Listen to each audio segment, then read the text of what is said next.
Morning বন্ধুরা, Sanchita's family ব্লগে আপনাদের স্বাগত। আশা করছি আপনারা সবাই খুব ভালো আছেন, আমিও খুব ভালো আছি। তো আজ এই ভিডিওটা এখান থেকে স্টার্ট করছি। তো চলুন, সকাল হয়ে গেছে, এবার ঘরে দেখছি যে দুধও নেই, যে ওদেরকে সকালবেলা কি খেতে দেবো। চা তো আমরা করে খেয়েছি, কিন্তু ওদের আজকে যেহেতু একটু বেলা করে ঘুম থেকে উঠেছে, তো ভাবলাম তাহলে একটু ছাতুই গুলিয়ে দেওয়া যাক।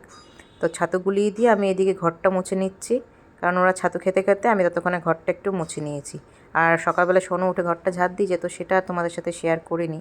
তো আমি দেখলাম থাক, আজকে আর ওকে ঘর মোছার কথা বলবো না, আমি একটু লাঠিটা দিয়ে ঘরটা টান দিয়ে নিই। তো চলো, ঘরটা মুছে টুছে নিয়ে স্নানে যাব, স্নান করে এসে তারপরে এখানে ভাতটা বসাবো। তো আজকে যেহেতু রবিবার ছিল, তো সোনুকে দিয়ে মাংস আনানো করিয়েছি, তো মুরগির মাংসই আনিয়েছি। তো মাংসটাকে একটু পেঁয়াজ আর সর্ষের তেল আর একটু হলুদ দিয়ে মাখিয়ে রেখেছি, তাহলে রান্না করার সময় অত তাড়াহুড়ো থাকে না, একটু মাখানো থাকলে আধ ঘন্টা ভালো হয়। এদিকে ভাতের ঢাকনাটা সরিয়ে দিয়ে মনে পড়লো হঠাৎ করে যে আমি তো উচ্ছে আলু সেদ্ধ দিইনি। তো যাই হোক, এদিকে ডালটা সেদ্ধ বসিয়েছিলাম, তো ডালের মধ্যে উচ্ছে আলুটা সেদ্ধ দিয়েছি। আর মা বাবু গেছে একটু বাইরে, তো রোদের থেকে আসবে, তাই জন্য ভাবলাম তাহলে একটু আমের শরবত করে দেওয়া যাবে। তো এখানে একটু আমটা সেদ্ধ বসিয়ে দিয়েছিলাম। তো ওরা আস্তে আস্তে আমি আমটা শরবত করে ফেলেছি। আম পোড়াইনি, সেদ্ধ করে নিয়ে এই আমটাকে চটকে তারপরে শরবত করে দিয়েছি। তো বাবুর তো খেতে টক লাগছিল, মুখটা দেখো শুধু একবার, কারণ আমগুলো একটু ভালোই টক ছিল। একটু দেখবা বেশি মিষ্টি দিলে ভালো লাগে না, তাই জন্য একটু হালকা চিনি দিয়ে নিয়েছি। আর আমি দেখো এখানে কি করলাম, আমের শরবতের মধ্যে কোল্ড ড্রিঙ্কস ছিল, কোল্ড ড্রিঙ্কসটাকে মিশিয়ে দিয়েছি। ওইভাবেই করে খেলাম। অঙ্কুশ তো মুখেই দিল না, যেহেতু কোল্ড ড্রিঙ্কসটা দিয়েছি বলে।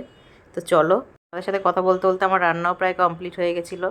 উচ্ছে আলু সেদ্ধ করেছিলাম, আর এটা কি বলো তো, চিংড়ি মাছের মাথাগুলো ছিল, সেটাকে বেটেছি। আর এদিকে মাংসটাও রান্না হয়ে এসছে, আর আমের টক ডাল করেছিলাম, তোমাদেরকে তো দেখালামই। তো চলো ভাতটা দিয়ে নিও। বললাম তো দেখাই যাবে। দেখ, দিদিকে এখনো মেখে খাইয়ে দিতে, আর তুই বিরক্ত করিস। ওই দেখ, শুকনো ভাত খাচ্ছে দলা করে। ও আগা গোড়া শুকনো ভাত খেতে এত ভালোবাসে। নে, বেশি মাখলাম না সেদ্ধ দিয়ে। বেশি না মাখলে বেশি দিতে হয় কথা।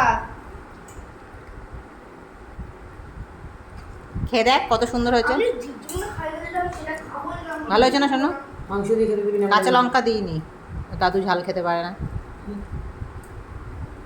দেখি তোর হাতটা দেখা, শুকিয়েছে নাকি দেখি হাতটা। সোনুর হাতটা দেখো প্রায় শুকিয়েই এসছে। তো মলম দিয়েছিল, আর খাওয়ার কোনো ওষুধ দেয়নি, তো মলমটা লাগাতে লাগাতে ঠিক হয়ে গেছিলো। মানে এতটা বাজে লাগছে হাত পোড়াটা। এনেছো কেন তাহলে? করলাগুলোকে এনেছো কেন যখন খেতেই ভালো লাগে না? তেরোতে তো এটা করলাই তো। করলা না, উচ্ছে। হ্যাঁ, পরশু দিন। কতগুলো এনেছো? তোমার ব্যাগে করে আমি দিয়ে দেবো।